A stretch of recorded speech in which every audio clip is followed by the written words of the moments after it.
Нұра ауданында келесі жылы 1000 басқа арналған мал бордақылау алаңы, құс және сүтті тауарлар фермасы ашылады. Бұл жағымды жаңалық ауыл шаруашылық қызметкерлерінің төл мерекесінде айтылды. Салтанатты шарада жыл бойы агроөнеркәсіп саласының өркендеуіне күш салған еңбеккерлер ұлықталды.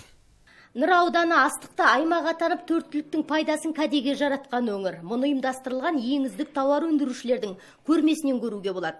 Табиғи экологиялық таза өнімдердің түр-түрі самсап тұр. Сонымен қатар шетелдің үздік ауыл шаруашылық техникалары насихатталды. Көрмеде көпшіліктің назары Ахмет ауылынан келген мына гүлдерге ауды. Бұл жерде гүлдің 18 түрі қойылған. Әрқайсысы өзіндік қасиеттермен ерекшеленеді. Мысалы, мына бөлігінде бұл гүлді далада және де үйде өсіруге арналған гүлдер болса, мына жағы мейрамханаларда салат жасауға пайдаланылады екен.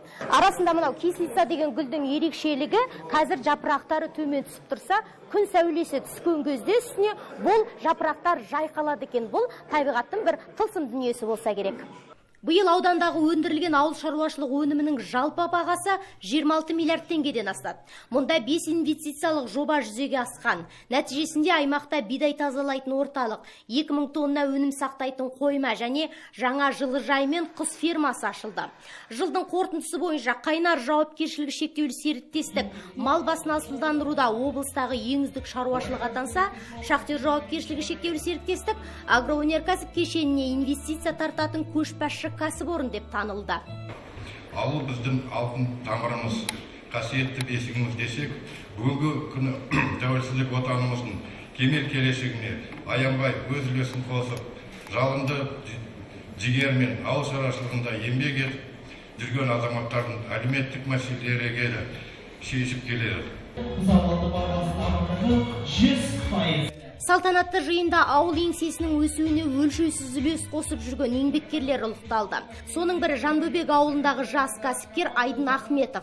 Ол 9 жыл бұрын шаруа қожалығын ашып, бүгінде төрттіліктің табысын ел игілігіне пайдаланып жүрген азамат. Ет бағыты ең басты. Жаңағы оның ішінде қой шаруашылығы, сиыр, қарамал, жылқы ұстаймыз. Сосын биылғы тағы бір қосымша, мына бордақалан, яғни 100 бастық дейміз. Сол немен, сол бордақалан ашқан болатынбыз. Енді алдағы өмірде сол кішкене шаруашылығымызды үлкейтіп, үлкен бір жемісін көрсетсек деген ойдамыз. Сонымен қатар Қазақстан Республикасы Ауыл шаруашылық министрлігінің, Қарағанды облысы әкімінің және Нұра ауданы әкімінің құрмет грамоталарымен алғыс хаты, 2-ші дәрежелі еңбек даңқы төс белгілері өз иелерін тапты.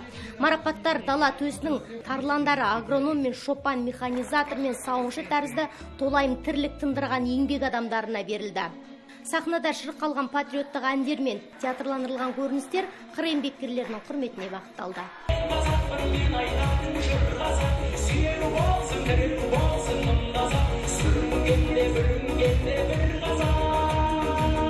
Гүлбақша Қажанова, Жайнат Жақсыбаев, Зарина Зұлпығар, Сарыарқа телеарнасы, Нұра ауданынан.